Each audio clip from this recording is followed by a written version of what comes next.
जय हिंद एवरीवन, स्वागत है आपका वी नेशन ट्रिपल वन के एक नए एपिसोड में, जो आपके लिए लेकर आते हैं इंडियन डिफेंस की प्रमुख अपडेट्स को सबसे पहले। तो चैनल को सब्सक्राइब करना मत भूलिएगा। कल के वीडियो में हमने मुख्यतः आपसे बताया था कि किस प्रकार से भारत का जो प्राइवेट सेक्टर है वो भारत के लिए अब एक महत्वपूर्ण एसेट बनता जा रहा है। एसेट का हमने नाम क्यों लिया, उसके पीछे की वजह आपको धीरे धीरे समझ में आ जाएगी।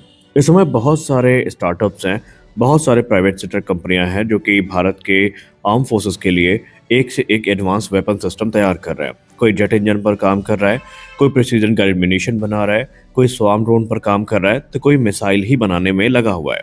और इसी केस में हम पहले बात करने वाले हैं रघुवंशी एरोस्पेस ग्रुप को लेकर आई एक रिपोर्ट से, जहां पर उन्होंने अपना जो ब्रांड है जिसको एरोबॉट के नाम से जाना जाता है, उसके अंतर्गत अस्त्र 100 यानी आरवी अस्त्र नाम से एक fully indigenous turbojet powered precision guided kamikaze missile का निर्माण किया है।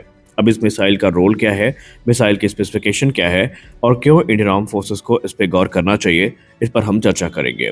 उन्होंने जो मिसाइल रिवील की है, ये एक fully indigenous turbojet powered precision guided kamikaze missile होने वाली है, जिसको हाई स्पीड ऑटोनोमस स्ट्राइक के लिए, जो कि कॉन्टेस्टेड इन्वायरमेंट में होती है, उसको ध्यान में रखकर डिजाइन किया गया है। ये एक स्लीक सिलेंड्रिकल मिसाइल है जिसमें हमें लो ऑब्जर्वेबल डिज़ाइन देखने को मिलती है, और इसके अलावा इसमें जो मिड बॉडी के रिफॉर्म विंग्स है वो भी हमें देखने को मिल जाती है। इसके अलावा ये इसको स्टेबिलिटी तो प्रदान करती हैं, बल्कि मनूवर करने में भी मदद करती है। यहाँ पर हमें एक रियर माउंटेड टर्बोजेट एग्जॉस्ट देखने को मिलता है जो कि प्रोपल्शन के लिए यूज होता है। तो वहीं इसके जो एडवांस सेंसर है, इनको नोज कोन में प्लेस किया गया है ताकि इसका गाइडेंस और इसका जो नेविगेशन है उसको और भी ज़्यादा पुख्ता बनाया जा सके। अब ये जो पर्टिकुलर कॉन्फ़िगरेशन है, ये इस मिसाइल को इनेबल करती है कि ये लो एल्टीट्यूड फ्लाइट कर सकती है, या यूँ कह लें इसके पास टेरेन हगिंग या सी स्किमिंग कैपेबिलिटी है, जिसके अंतर्गत ये काफ़ी लो एल्टीट्यूड पर उड़ सकती है। जिसका बड़ा बेनिफिट ये है कि एनिमी के एयर डिफेंस सिस्टम्स के लिए इस मिसाइल को पर्टिकुलरली डिटेक्ट करना बहुत ही ज़्यादा मुश्किल बन जाता है, और ये आराम से उस दौरान मनूवर भी कर सकती है।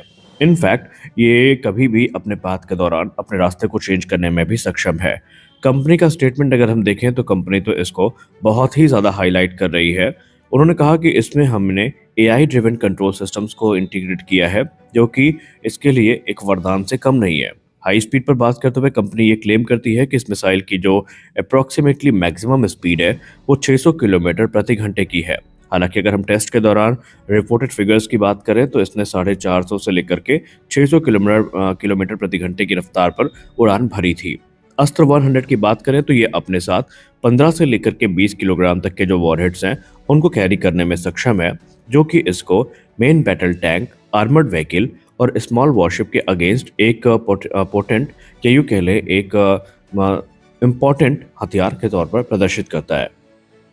सबसे खास चीज जो इस मिसाइल में है वो है इसका प्रोपल्शन सिस्टम। ये एक ऐसी मिसाइल है जिसमें पूरा इंडिजिनस इंजन यूज किया गया है। इसको पावर करने के लिए एक custom build micro turbojet engine विकसित किया गया है, जो कि कंपनी के ही 40 kgf क्लास सीरीज का इंजन है, जिसे इंटायरली भारत में ही डिजाइन और मैन्युफैक्चर किया गया है। जिसका सीधा मतलब ये है कि ये 100% इंडिजिनस कंटेंट के साथ आता है, और यही एक बड़ा ब्रेक थ्रू है जो इस मिसाइल के लिए इसके पक्ष में बात कर रहा है, क्योंकि आने वाले भविष्य में माना जाता है कि इसी इंजन के जो अपग्रेडेड वेरिएंट है वो इसको एक्सटेंडेड रेंज और ज़्यादा सस्टेन्ड हाई स्पीड प्रदान करने में सक्षम होंगे। हालांकि एरोबॉट की जहां तक बात रही तो वो इस समय इसी प्रयास में है कि इंडियन आर्म फोर्सेस की नज़र उनके इस प्रिसीजन गाइडेड म्यूनिशन पर पड़े और उन्हें बड़ी संख्या में जो ऑर्डर हैं वो इंडियन आर्म फोर्सेस से मिले। अब भविष्य में क्या होता है वो तो हमें देख के ही पता चलेगा। अगली रिपोर्ट में बात करने वाले हैं घातक यूकैव और कावेरी इंजन प्रोग्राम के बारे में। अभी हमने 2 दिन पहले ही इस पर चर्चा करी थी और हमने उससे बताया था कि कावेरी इंजन का डेवलपमेंट भारत के दृष्टिकोण से क्यों इतना महत्वपूर्ण है और क्यों भारत को कम से कम समय में ये काम पूरा करना होगा, ताकि भविष्य के जो प्रोग्राम है उनमें किसी प्रकार का जो अवरोध है वो इनकी अनुपस्थिति के चलते ना उत्पन्न हो। और हमने आपको उसी वीडियो में कहा था कि रूस में अभी इसका एक टेस्ट चल रहा है। हालांकि उसको लेकर ज़्यादा रिपोर्ट्स अभी पब्लिकली अवेलेबल नहीं है, लेकिन अब इसमें जो रिपोर्ट सामने आई है वो काफ़ी चौंकाने वाली है। देखिए, हम सब जानते हैं कि घातक प्रोग्राम को भले कितनी भी मंजूरी दे दी जाए, भले कितनी जल्दी हम प्रोटोटाइप डेवलपमेंट पूरा कर ले, लेकिन सबसे महत्वपूर्ण चीज़ें जो हैं वो है उसका जेट इंजन, या उस जेट इंजन भी अगर हम बात ना करें तो उसका वो इंजन जो कि उसको पावर करेगा। और अगर वही इंजन उपलब्ध ना हुआ तो घातक के प्रोटोटाइप का कोई मतलब नहीं होगा, क्योंकि हमारे पास उसको पावर करने के लिए दूसरे इंजन हो सकता है कि उपलब्ध ही ना हो। और अब हमारा ये सबसे बड़ा नाइटमेयर शायद सत्य होने वाला है, क्योंकि कैबिनेट कमेटी ऑन सिक्योरिटी की तरफ से जो अभी रिपोर्ट सामने आ रही है उसमें यह बताया जा रहा है कि अभी घातक प्रोग्राम को सीसीएस का अप्रूवल ही नहीं मिला है। और आप सब जानते हैं कि जब तक किसी डिफेंस प्रोग्राम को सीसीएस का अप्रूवल नहीं मिलता, हम ये नहीं कह सकते कि उसकी आधिकारिक शुरुआत हो चुकी है। अब ये सीसीएस अप्रूवल कब तक मिलेगा, इस पर इस समय चर्चा चल रही है और शायद इसमें कोई अपडेट हमें देखने को मिल जाए। वहीं दूसरी बुरी खबर जो आ रही है वो कावेरी इंजन प्रोग्राम को ही लेकर आ रही है। कावेरी इंजन को लेकर रूस से लास्ट अपडेट 2025 के मध्य में आई थी, जहां पर यह कहा गया था कि इस समय ये अपने फाइनल स्टेज की टेस्टिंग से या फाइनल कॉन्फ़िगरेशन में जो टेस्ट है उससे गुजरने वाला है, जहां पर टेस्ट के रिजल्ट निर्धारित करेंगे कि कावेरी इंजन को सर्टिफिकेशन मिलेगा या नहीं। हमने उसी वीडियो में कहा था कि तकरीबन 25 घंटे की जो टेस्टिंग है अभी इस इंजन की बाकी है और उसके बाद सर्टिफिकेशन प्रोसेस शुरू होगा। सबसे बुरी बात जो अभी तक निकल के आई है, 2025 का अंत चल रहा है और जो करंट अपडेट कावेरी इंजन को लेकर निकल के आई सामने, खासकर ड्राई कावेरी को, वो ये है कि अभी भी इस इंजन की फाइनल टेस्टिंग के लिए जो स्लॉट है इसका इंतजार भारत की तरफ से किया जा रहा है। जी हाँ, स्लॉट का इंतजार भारत की तरफ से किया जा रहा है। हालांकि अलॉट तो हुआ है स्लॉट, लेकिन अभी वो कितना दिन उसमें लगेगा, कितना समय लगेगा, उसके बारे में कोई टिप्पणी नहीं आई है। और यहाँ पर सिर्फ 25 घंटे की ही टेस्टिंग बाकी है, लेकिन इसके लिए भी भारत को काफ़ी ज़्यादा स्ट्रगल करना पड़ रहा है। और इसी को लेकर के डिफेंस कम्युनिटी में इस समय रोष की जो लहर है वो काफ़ी ज़्यादा है। और इस समय फिर से वही बात जिस पे हम लोग 1000 बार डिस्कशन कर चुके हैं, उसको लेकर के गवर्नमेंट ऑफ इंडिया को लताड़ा जा रहा है। वो है फ्लाइंग टेस्ट बेड और एक उन्नत टेस्ट फैसिलिटी का भारत में ना होना। इनफैक्ट हम सब ग्राउंड टेस्टिंग तो बड़ी अच्छी कर लेते हैं, ग्राउंड टेस्टिंग से हम लोग अपने जो रिजल्ट हमको चाहिए होते हैं उसको हम प्राप्त भी कर लेते हैं।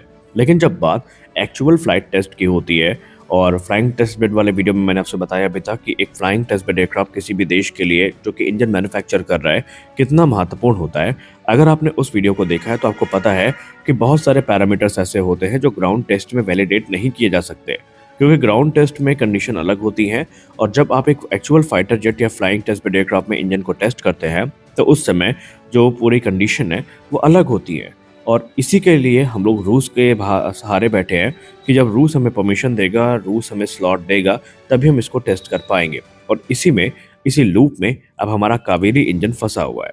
और भारत सरकार अगर अभी भी नहीं जागी तो फिर हमें मेंटली प्रिपेयर हो जाना चाहिए, क्योंकि हमारे कावेरी 2.0 और दूसरे इंजन प्रोग्राम भी विकसित हो रहे हैं जिनके लिए हमें फ्लाइंग टेस्ट बेड की जरूरत पड़ेगी। और अगर हमारे पास कोई डेडिकेटेड फ्लाइंग टेस्ट बेड ना हुआ तो मुझे कहते हुए बिल्कुल भी बुरा नहीं लग रहा है, जब मैं रूस के ही जो IL-76 एयरक्राफ्ट है इन पे पूरी तरीके से डिपेंडेंट होना पड़ेगा। और हमें फिर ये उम्मीद करनी छोड़ देनी चाहिए कि हमारा जो प्रोग्राम है वो सही समय पर पूरे होंगे। आपके इस पे क्या विचार है, कमेंट सेक्शन में जरूर बताएं।